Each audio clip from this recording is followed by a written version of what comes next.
It's time to take a look at what's happening around Wyoming for Thursday, January 9th. I'm Reilly Strand, in for Wendy Corr, bringing you headlines from the Cowboy State Daily newsroom, brought to you by Visit Casper. Visit Casper invites you to come enjoy the Casper International Film Festival from January 31st through February 2nd. A broad range of films from local and international filmmakers will be shown. Learn more and get your tickets at visitcasper.com. Federal officials announced Wednesday that grizzly bears in Wyoming and the rest of the lower 48 will remain under endangered species protection.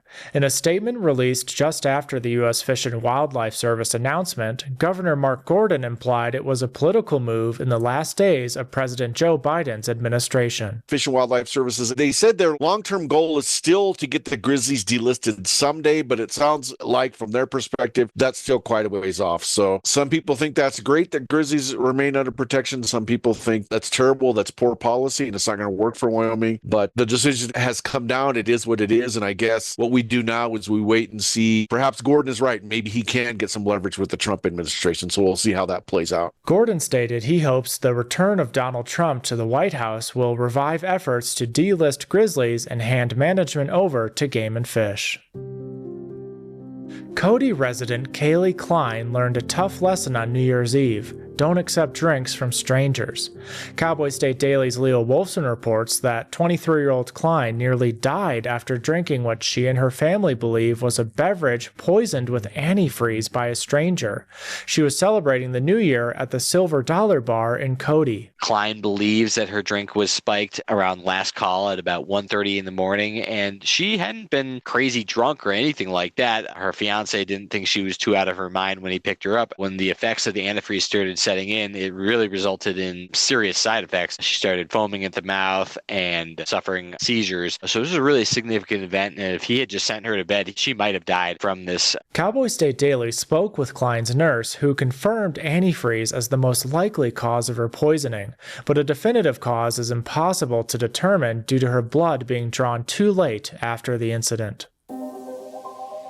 On Tuesday, Trump riffed about windmills from Mar-a-Lago, calling the turbines economically unfeasible and harmful to wildlife, saying he wants to stop funding them altogether.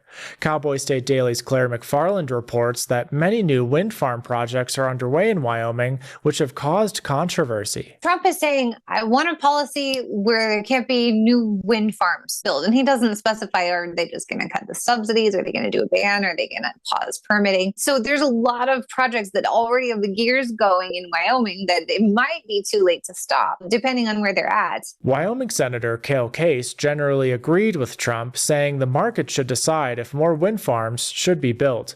A Wyoming Clean Energy Consultant Group disagreed. Wyoming's two favorite pro football teams are set to face each other in the NFL playoffs this Sunday. Cowboy State Daily's Justin George reports the Denver Broncos have long been Wyoming's pro football team, but the rise of Josh Allen, former University of Wyoming star quarterback and Buffalo Bills MVP candidate, has split loyalties. So the question is, who do they root for, and why is there this sort of division or split between some people's sort of fandom? It just goes back to a few things. I mean, it goes back to who Josh Allen is. He's a very likable, charismatic star quarterback. And then also that the Broncos during the past nearly decade have been just terrible. They've not been a good franchise to follow. And so those are some of the sort of reasons behind it. As popular as Allen may be, some believe orange and blue still runs deep in Wyoming, even seeing signs of a Broncos country revival taking place.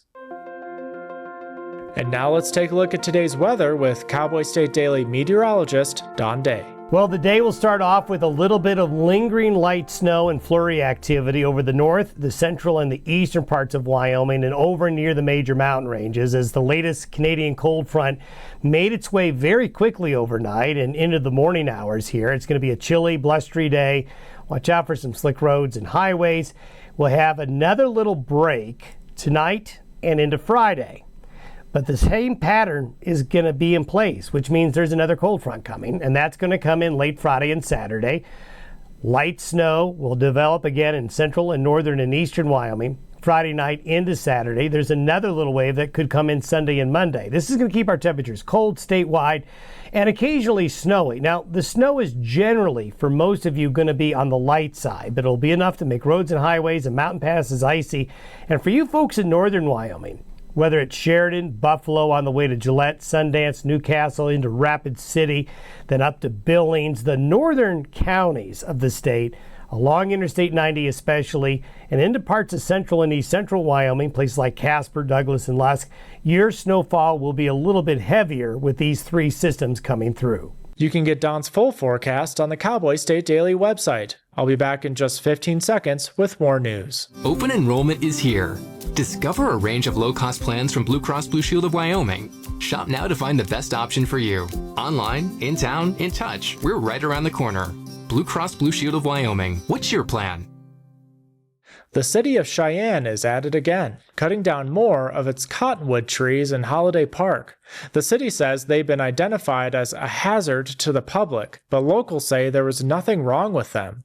Cowboy State Daily's Renee Jean reports that the city says the trees are diseased or dying, but several locals think they have a lot of life left. So it's kind of a little bit of a back and forth between the Cheyenne city forester and these neighbors of Holiday Park. They don't like seeing their trees cut down. It's part of their view. They love the park. They love the trees. The cottonwood is Wyoming's state tree. And so they feel like these trees should be shown more love. On the other hand, the city says it has to be proactive when it sees signs of hazard, since the public, especially children, use the park.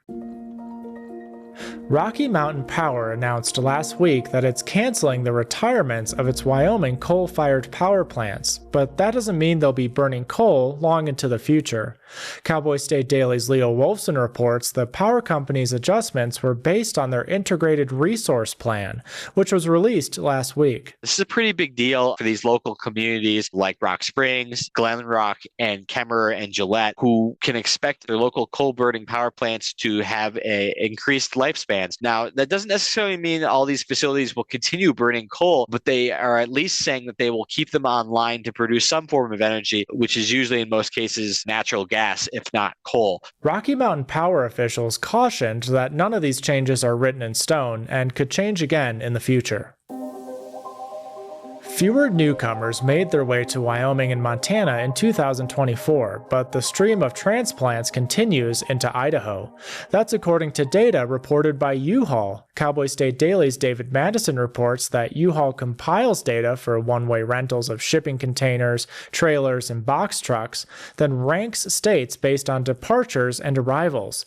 Wyoming was one of the least popular destinations for renters last year. This isn't a scientifically perfect examination of migration between states, but it's really interesting to see trends. The number one state this year was South Carolina, and that fit a trend that shows people moving to the south. Texas, Florida, North Carolina, those are some other popular places. The number one state seeing U-Haul rentals leaving the state is California. So they ranked 50th, and South Carolina ranked first. Wyoming came in at 36. Basically, they're in this coming and going equilibrium. Montana has also slowed in recent years, spending the last 6 as a net gain state or a break-even state. The Laramie County Sheriff's Office has put a hotel-like vacancy sign above its jail entrance.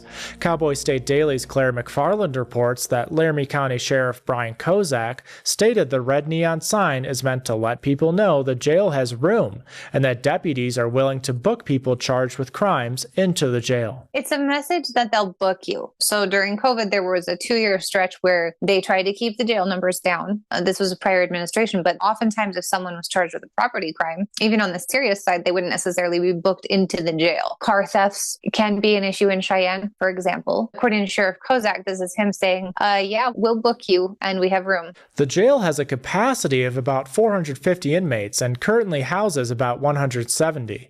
Before COVID, the jail hit about 320 inmates, but that's the highest Sheriff Kozak can remember its population being. And that's today's news. Get your free digital subscription to Wyoming's only statewide newspaper by hitting the daily newsletter button on cowboystatedaily.com. Thanks for tuning in. I'm Reilly Strand for Cowboy State Daily.